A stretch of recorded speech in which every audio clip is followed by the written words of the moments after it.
இது நாளைக்கான ப்ரெடிக்ஷன் பார்த்தலாம். காவேரியோட வளகாப்பு பார்க்குறக்கு ஆவலாகவும் ஆசையாகவும் இருக்க வீக்கா ஃபேன்ஸ் கண்டிப்பாக நம்ம வீடியோக்கு ஒரு லைக் பண்ணிக்கோங்க. காவேரி வந்துட்டு ரொம்ப யோசிச்சுட்டு இருப்பாங்க. எங்கே விஜய் போனார், கால் பண்ணாலும் எடுக்க மாட்டேங்கிறாரு, என்னமா இருக்கும், குமரன் மாமா வேறு கூட்டிகிட்டு போயிட்டாரு, எங்கள் அக்கா வேறு நையின்னு சொல்லிட்டு என்ன தொல்லை பண்ணிக்கிட்டு இருக்கா, இவர் ஏன் காலும் அட்டன் பண்ண மாட்டேங்கிறாருன்னு தெரியலையே அப்படின்ற மாதிரி ரொம்ப டீப்பாக யோசிச்சுட்டு இருப்பாங்க. அங்கே பார்த்தீங்கன்னா குமரன், நிவின், விஜய் 3 பேரும் சேர்ந்து செம்மையாக கூத்தடிச்சிட்டு இருப்பாங்க. ராகவ வச்சு ஓட்டுன்னு ஓட்டிட்டு ரொம்ப கலாய்ச்சிட்டு இருப்பாங்க. இந்த மாதிரிலாம் பண்ணுற வேலை வச்சுக்காதீங்க, எங்கள் அப்பா வந்தாருன்னா அவ்வளோதான் அப்படின்ற மாதிரி ராகவ் சொல்ல, அட போட அவங்க அப்பாவெல்லாம் நாங்கள் பார்த்தாச்சு, உங்கள் அப்பா எவ்வளோ பெரிய டம்மி பீஸுங்கிறது எங்களுக்கு நல்லாவே தெரியும் அப்படின்ற மாதிரி நிவின் சொல்ல, உனக்குலாம் கொஞ்சம் கூட அறிவே இல்லை, நம்ம குடும்பத்தை விட்டு கொடுத்து இப்படி இவனுங்க கூடலாம் சேர்ந்து கூத்தடிச்சிட்டு இருக்கேன், நீ எல்லாம் ஒரு ஆளா அப்படின்ற மாதிரி ராகவ் நிவினை பார்த்து கேட்க, நல்லவங்க கூட தான் சேருவேன் நான், உங்களை மாதிரி மோசமான அயோக்கிய பசங்க கூட சேர்ந்து கூத்தடிக்கிறதுக்கு நான் என்ன உங்களை மாதிரியா அப்படின்ற மாதிரி நிவின் பயங்கரமாக பதிலடி வந்து ராகவுக்கு கொடுப்பாரு. அந்த டைமில் பார்த்தீங்கன்னா கரெக்டாக காவேரி வந்து கால் பண்ணும்போது விஜய் பார்த்துட்டு, சரி இவ வேறு ரொம்ப நேரமாக கால் பண்ணிகிட்ருக்கா, அப்புறம் டென்ஷன் ஆயிடுவா, அட்டன் பண்ணி பேசலான்னு சொல்லிட்டு அட்டன் பண்ணுவார். என்ன காவேரி சொல்லு, என்ன பண்ணிகிட்ருக்க அப்படின்ற மாதிரி கேட்க, நான் பண்ணுறது இருக்கட்டும், நீங்கள் என்ன பண்ணிகிட்ருக்கீங்க, எங்கே இருக்கீங்க, கால் பண்ணாலும் அட்டன் பண்ண மாட்டீங்க, நீங்கள் குமரன் மாமாவே கூட கூட்டிகிட்டு போயிருக்கீங்க, அக்கா வேறு இங்கே புலம்பிக்கிட்டு இருக்கா, எங்கே இருக்கீங்க, எப்போ வருவீங்க அப்படின்ற மாதிரி கேட்க, நான் வரது எப்படியும் நாளைக்கு ஆகிடும் ராகவ் அப்படின்ற மாதிரி ஸ்டார்ட் பண்ணது என்னது அப்படின்ற மாதிரி காவேரி கேட்பாங்க. நிவினும் குமரனும் என் கூட தான் இருக்காங்க, நாங்கள் வரதுக்கு நாளைக்கு ஆகிடும், ஒரு முக்கியமான விஷயமா நாங்கள் வெளியில் வந்திருக்கோம் காவேரி, என்ன ஏதுங்கிறத நாங்கள் நாளைக்கு தான் சொல்லுவோம், எங்களை டிஸ்டர்ப் பண்ண வேண்டாம் அப்படின்ற மாதிரி சொல்ல, என்னங்க சொல்கிறீங்க, நீங்கள் 3 பேரும் சேர்ந்து எங்கே போயிருக்கீங்க, எதுக்காக இந்த மாதிரிலாம் பண்ணிக்கிட்டு இருக்கீங்க, அட்லீஸ்ட் என்கிட்டையாவது சொல்லலாம்ல, நாளைக்கு வேறு வருவீங்கன்னு சொல்கிறீங்க, அக்கா மட்டும் இதை கேட்டானா அவ்வளோதான் பயங்கரமாக கோவப்படுவா, என்ன விஷயங்கிறது சொன்னீங்கன்னா தான் நான் அக்காட்ட சொல்ல முடியும் அப்படின்ற மாதிரி கேட்க, ஒரு பிஸ்னஸ் விஷயமா வெளியில் வந்திருக்கோன்னு சொல்லி நாங்கள் 3 பேரும் சேர்ந்து ஒரு பெரிய பிஸ்னஸ் ஆரம்பிக்க போகிறோம், பெரிய பிஸ்னஸ் மேக்னெட் ஆக போகிறோன்னு சொல்லி கண்டிப்பாக கங்கா எதுவும் சொல்ல மாட்டாங்க, ஒத்துக்குவாங்க அப்படின்ற மாதிரி விஜய் வந்துட்டு பயங்கரமாக கலாய்ச்சிட்டு சிரிச்சிட்டு ஃபோனை வச்சுருவார். அந்த டைமில் பார்த்தீங்கன்னா அதை நினச்சி 3 பேரும் பயங்கரமாக சிரிச்சிட்டு இருப்பாங்க. பிரதர் நம்ம பேசாமல் 3 பேரும் சேர்ந்து ஒரு பெரிய பிஸ்னஸ் ஆரம்பிச்சிட்டா என்ன பிஸ்னஸ் ஆரம்பிக்கலாம் அப்படின்ற மாதிரி நிவின், குமரன், விஜய் 3 பேரும் சேர்ந்து கேட்டு கலாய்ச்சிட்டு இருப்பாங்க. அந்த டைமில் கரெக்டாக அன்பு போய் தாத்தா பாட்டிகிட்ட பேச ஆரம்பிப்பார்.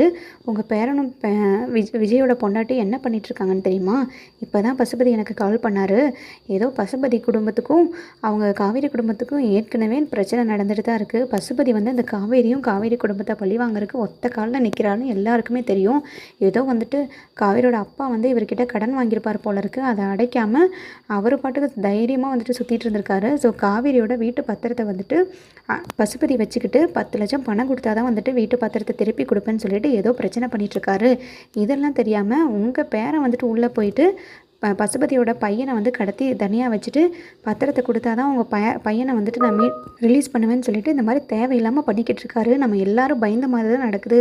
விஜய்க்கு எதுக்கு மாமா இந்த பிரச்சனையெல்லாம், எதுக்கு இவன் தேவையில்லாமல் போய் எல்லாத்தோட பிரச்சனையிலையும் மூக்க நினச்சிக்கிறான், அவன் எவ்வளோ பெரிய ஆளுங்கிறது நம்மளுக்கே நல்லா தெரியும், அவங்ககிட்ட போய் இதெல்லாம் பண்ண சொல்கிறாங்களா, விஜய்க்கு சொன்னாலும் புரிய மாட்டேங்குது, சுய புத்தியும் கிடையாதா, இப்போ எதுக்கு இவருக்கு இந்த பிரச்சனை, அவங்க பையனெல்லாம் கடத்துகிற அளவுக்கு இவன் மோசமான ஆளாயிட்டானா, ரொம்ப நல்லவன் வல்லவங்கிறான், கடத்தல் வேலையெல்லாம் பண்ணுறது ஒரு நல்ல விஷயம், இப்போ நீங்கள் அதுக்கு என்ன பதில் சொல்ல போகிறீங்க அப்படின்ற மாதிரி கேட்க, உடனே பாட்டி ரொம்ப பயந்துருவாங்க. மாப்பிள்ளை நீங்கள் என்ன சொல்கிறீங்க, விஜய் வந்து இந்த மாதிரிலாம் பண்ணிக்கிட்டு இருக்கானா, அவன் போய் அங்கே சந்தோஷமாக இருக்கான்னு தானே நினச்சி நான் சும்மா இருக்கேன், இப்போ நான் பயந்த மாதிரி ஆயிடுச்சு பார்த்தீங்களா, அந்த பசுபதி கிட்ட போய் திரும்ப வம்பு பண்ணிக்கிட்டு இருந்தா, அந்த ஆள் ஏதாவது கோவத்தில் பண்ணிட்டானா நம்ம என்ன பண்ணுறது, இந்த காவேரியும் அவங்க குடும்பமும் வந்து அவங்க கூட சண்டை போட்டால் அவங்களுக்குள்ளே முடிச்சுக்க மாட்டேங்கிறாங்க, இவன் வேறு இடையில போய் பொண்டாட்டிக்காக சப்போர்ட் பண்ணிவிட்டு எல்லா பிரச்சனையும் தூக்கி இவன் தலையில் போட்டுக்கிறான். ஆமாம் இன்னும் 2 மருமகன் இருக்கானுங்க, அந்த குமரன் தம்பியெல்லாம் இருந்தான்ல, அவன் என்ன பண்ணுறான், அதெல்லாம் இவன் பண்ண மாட்டானா அப்படின்ற மாதிரி கேட்க, அவனை பார்த்தாலே தெரியுதுல்ல, அவன்லாம் அந்தளவுக்கு தைரியசாலி கிடையாது, உங்கள் பேரனை தான் நீங்கள் ரொம்ப தைரியமாக புத்திசாலியாக வளர்த்தி வச்சுருக்கீங்கள்ல, உங்கள் பேரன் தான் எல்லா பிரச்சனையும் உள்ளே போய் எல்லாத்தையும் சரி பண்ணுறேன்னு சொல்லிட்டு நின்றுட்டுருக்காரு போல இருக்குது அப்படின்ற மாதிரி சொல்ல, இப்போவே வாங்க நம்ம போய் கண்டிப்பாக விஜயும் காவேரியும் நம்ம வீட்டுக்கு கூட்டிகிட்டு வந்துடலாம், ஏன்னா விஜயை மட்டும் கூப்பிட்டா அவன் கண்டிப்பாக வரமாட்டான், என் பொண்டாட்டி தான் முக்கியம், காவேரி தான் முக்கியம்னு சொல்லி வசனம் பேசுவான், எப்படியாவது வாங்க நம்ம கையில் காலில் விழுந்தாவது நம்ம விஜய் நம்ம வீட்டுக்கு கூட்டிகிட்டு வந்துடலாங்க, எனக்கு ரொம்ப பயமாக இருக்குது, விஜய்க்கு மட்டும் ஏதாவது ஒன்று நடந்துருச்சுன்னா என்னால் சத்தியமாக வந்துட்டு குற்ற உணர்ச்சி தாங்கிக்க முடியாது, அதுக்கு தெரிஞ்சோ தெரியாமலோ நானும் காரணமாயிருவேன், இந்த வீட்டிலேருந்து அவன் வெளியில் போனதுக்கப்புறம் அவனுக்கு என்னாவது பிரச்சனை வந்துருச்சுன்னா அதுக்கு காரணம் நம்மளாவும் தாங்க இருப்போம், வாங்க போய் விஜயை கூட்டிகிட்டு வரலாம் அப்படின்ற மாதிரி கேட்க, என்ன பண்ணுறது, ஆனால் விஜய் தான் நம்ம கூப்பிட்டு பார்த்துட்டோமே, டே அவன் வரமாட்டேங்கிறானே, இதுக்கு மேலே அவன்ட்டு எப்படி தான் சொல்கிறேன், கெஞ்சியும் பார்த்தாச்சு, கையில் காலில் ஒழுகாத குறையாக கேட்டு பார்த்தாச்சு, அவன் இந்த வீட்டு படிவசல் மிதிக்க மாட்டேன்னு ஒரே முடிவாக இருக்கான், இப்போ என்ன தான் பண்ண சொல்கிற அப்படின்ற மாதிரி கேட்க, உடனே பாட்டி சொல்லுவாங்க, "ஏங்க எனக்கு ஒரு ஐடியா தோணுது, அதை நீங்கள் கேட்பீங்களா? அதே மாதிரி நீங்கள் செய்வீங்களா?" அப்படின்ற மாதிரி சொல்ல, "என்ன சொல்லு, ஏதாவது வந்து ஏற்கு மாறா நீ பேசினேன்னா கண்டிப்பாக நான் எதுவும் பண்ண மாட்டேன் பார்த்துக்கோ, என்னங்கிறத சொல்லு" அப்படின்ற மாதிரி கேட்க, "இல்லைங்க, இது நான் விஜய்க்காகவும் காவேரிக்காகவும் மட்டும் சொல்லலை, எனக்கு ஏற்கனவே இந்த ஆசை இருந்துச்சு. நம்ம ஏன் காவேரிக்கு வந்து 3வது மாதம் வளைகாப்பு பண்ணக்கூடாது? 3வது மாதமும் ஒரு சிலர் பண்ணுறாங்க தானே வளைகாப்பு. ரொம்ப நாளைக்கு ரொம்ப வருஷத்துக்கு அப்புறம் நம்ம வீட்டில் ஒரு நல்ல செய்தி நடந்திருக்கு, அதை ஏன் நம்ம கொண்டாடக்கூடாது? கல்யாணம் தான் வந்துட்டு அந்த மாதிரி நிறைய பிரச்சனைகள் ஆகிடுச்சு, ஊர் பூரா வந்துட்டு கான்ட்ராக்ட் கல்யாணம்னு சொல்லி நம்மளை அசிங்கப்படுத்தினாங்க. இப்போ ஏன் ஒரு வளைகாப்பு வச்சு எல்லாத்தையும் இன்வைட் பண்ணி நம்ம சரி பண்ணக்கூடாது? 3வது மாதம் வந்துட்டு குழந்தைக்கு ஒரு சிலர் வளைகாப்பு பண்ணுறாங்க தானே, 7வது மாதம்னா ரொம்ப கிராண்டாக ஊரெல்லாம் அழைச்சி பண்ணிக்கலாம். இப்போதைக்கு நம்ம நெய்பர்ஸு, நம்ம க்ளோஸ் ரிலேட்டிவ்ஸ் மட்டும் கூப்பிட்டு 3வது மாதம் சிம்பிளாக வளைகாப்பு பண்ணலாமா? அப்படி வளைகாப்பு பண்ணிவிட்டு நம்ம காவேரி விஜயும் வந்துட்டு இங்கேயே இருக்க சொல்லிடலாம்.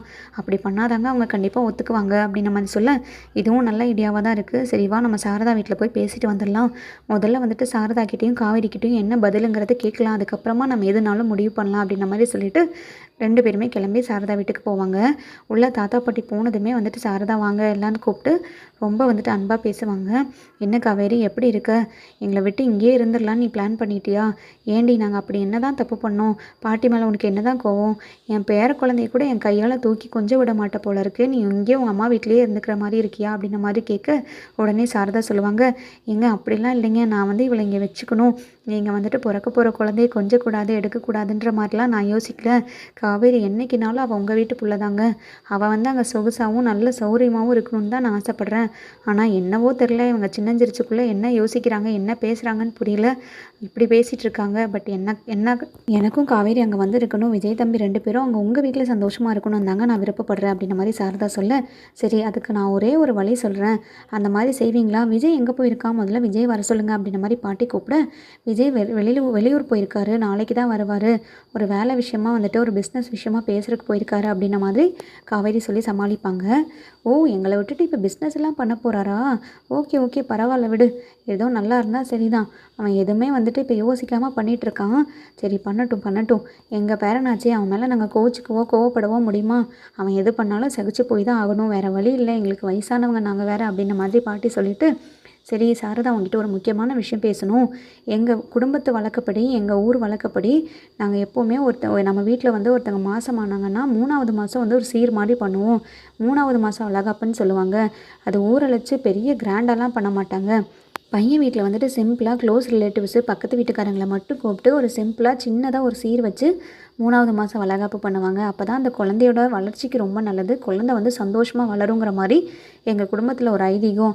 அதை பண்ணணும், அதை அடுத்த வாரத்திலே பண்ணணுங்கிறக்காக தான் காவேரியை கூட்டிகிட்டு போகலான்னு வந்திருக்கோம்" அப்படின்ற மாதிரி சொல்ல, காவேரிக்கு ஒரு மாதிரி ஷாக் ஆகிடும். "என்னது 3வது மாதம் வளைகாப்புன்னு சொல்கிறீங்க? வளைகாப்பு யூஸ்வலாக 7வது மாதம் இல்லை 9வது மாதம் தானே பண்ணுவாங்க" அப்படின்ற மாதிரி காவேரி வாய் பேச, உடனே, "இப்போ தானடி சொல்கிறேன், எங்கள் குடும்பத்தில் எல்லோரும் நாங்கள் அப்படி தான் பண்ணுவோம், எங்கள் ஃபேமிலியில் வந்துட்டு இதை எப்போவுமே இந்த மாதிரி தான் ஃபாலோ பண்ணிகிட்ருக்கோன்னு சொல்கிறேன், நீ பாட்டுக்கு 7வது மாதம் 9வது மாதம்னு சொல்லிக்கிட்டு இருக்கேன். நான் தான் எங்கள் ஃபேமிலியில் இப்படி பண்ணுறாங்கன்னு சொல்கிறேன்ல" அப்படின்ற மாதிரி சொல்ல, "ஏய், வாயை மூடிட்டு கொஞ்சம் சும்மா ரெடி, அதான் பெரியவங்க பேசிகிட்டு இருக்காங்கல்ல, நீ என்ன இடையில பேசுகிற" அப்படின்ற மாதிரி சாரதா வந்து காவேரியை கம்முன்னு இருக்க சொல்லுவாங்க. அந்த டைமில் பார்த்தீங்கன்னா காவேரி சொல்லுவாங்க, "விஜய் நாளைக்கு தான் வராரு, விஜய் வந்ததும் என்ன ஏதுங்கிறத கேட்டுட்டு நாங்கள் வரோம் பாட்டி. அப்படி பண்ணி தான் ஆகணும், முறை இருக்குன்னா கண்டிப்பாக அதை நம்ம பண்ணிடலாம், அதுதான் நல்லதுன்னு வேறு சொல்கிறீங்க. கண்டிப்பாக 3வது மாதம் வளைகாப்பு பண்ணிடலாம். நாளைக்கு விஜய் வந்ததும் அவர் கூடயே நான் கிளம்பி வரேன்" அப்படின்ற மாதிரி சொல்ல, "சரி, நாளைக்கு விஜய் வந்ததும் கால் பண்ணுங்கள், நாங்களும் வந்துட்டு வரோம், வந்து கூட்டிகிட்டு போகிறோம் உங்கள் 2 பேர்த்தையும் முறைப்படி" அப்படின்ற மாதிரி சொல்லிவிட்டு பாட்டி தாத்தா 2 பேருமே கிளம்பிடுவாங்க. அதுக்கப்புறம் காவேரி யோசிப்பாங்க, "பரவாயில்லையே, 3வது மாதம் வளைகாப்பும் நம்மளுக்கு வைக்கிறாங்க, ஜாலியாக தான் இருக்கும். நாளைக்கு விஜய் வந்ததும் பேசி என்ன ஏதுங்கிறத யோசிப்போம்" அப்படின்ற மாதிரி காவேரி பிளான் பண்ணுவாங்க.